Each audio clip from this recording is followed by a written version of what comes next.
Look who's here. The best, man.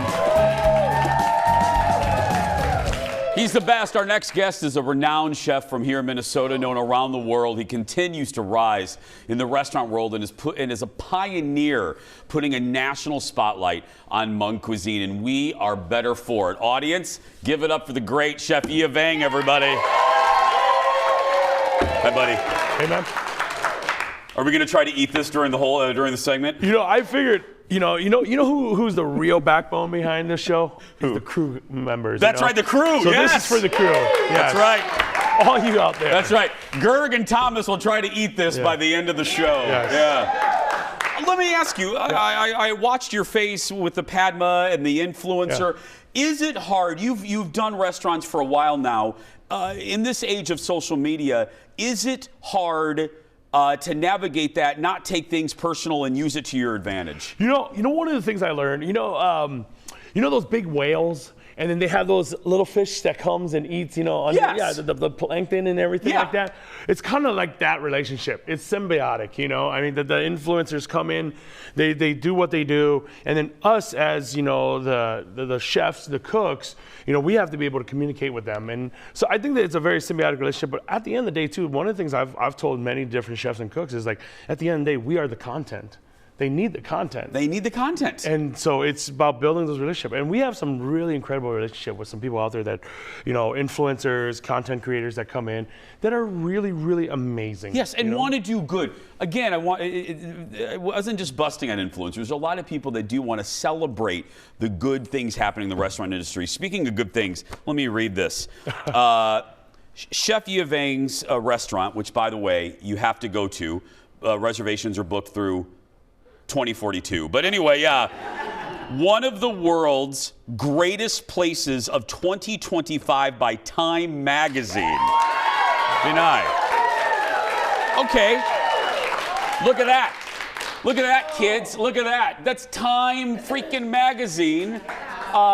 What does that feel like to you? So, when we first got the email on it, I literally thought it was a scam. I was like, man. Did you? Oh, yeah, dude, like when Time Magazine calls it like, hey, 100 best places to visit in the world, you're like, yeah, but like send $500 to this guy. And, so I totally thought it was a scam. And then our PR group and our, my manager went through it and he's like, no, this is for real. And it was really incredible. You look at the list and like Notre Dame is on there, which is not the football team, the church. Notre Dame, the church, And then there was like this hotel in Dubai that's like $300 million to build, and you're like, man, if they come to the corner of 13th and 2nd there, it's like, Yeah. But it was it's like that's where the restaurant is. It's like, everybody. But it's amazing, and I think that one of the great things that I hold really dear in my heart with it was talking to my mom and dad about it. I was just and my mom has saying that our hopes and prayers for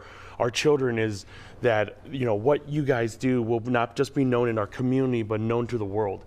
And so it's really cool to see this 70-some-year-old mom who's been through so much war, pain, suffering to say, hey, we can celebrate this together. And so for me, it was just a great honor to have that. I did think, I want to get onto the feast. I want to wrap that up by saying, I really did think about your beginnings, how you grew up. I thought about your mom. I thought about what this meant, not just to you, but what that meant to her. So it made, I continue to be so happy for you, my friend. And on one end, too, we just love representing Minneapolis. Yeah. Like, on a world stage. Absolutely. So that to me was the greatest honor, where it's like, they're like, wait, this isn't a New York thing. This isn't an LA thing. Like, this is in Minneapolis. Yep. And right there in Northeast, you know? That's why one of the reasons we're based here. Come see us. Okay.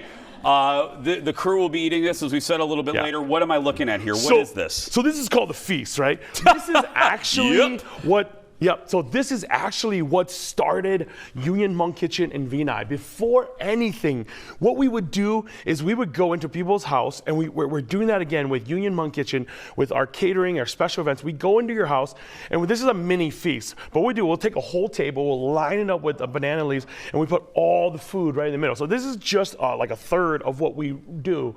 And so back in the day, that's what I would do. I would go from house to house doing these things. One time, my best story is one time I go in, I didn't realize that it was a bachelorette party. So I literally, Like, no, dude, I was the only. Were there people there squeezing nipples? No, well, that's right, yeah. No, I walked in, there's like 20 girls, and they're looking at me, and I'm like, I have all my stuff. I'm like, where do you want me to set up? Do you know what I'm saying? And so they're like, oh yeah, like just go to the kitchen, we'll be with you. And the whole time I thought to myself, I'm like, oh, dang. This looks really weird. But this is kind of the core, the crux of how it started. We have sticky rice, we have our roasted chicken, we have a whole fish right on here, different pickles and Hmong sausage, we have different vegetables.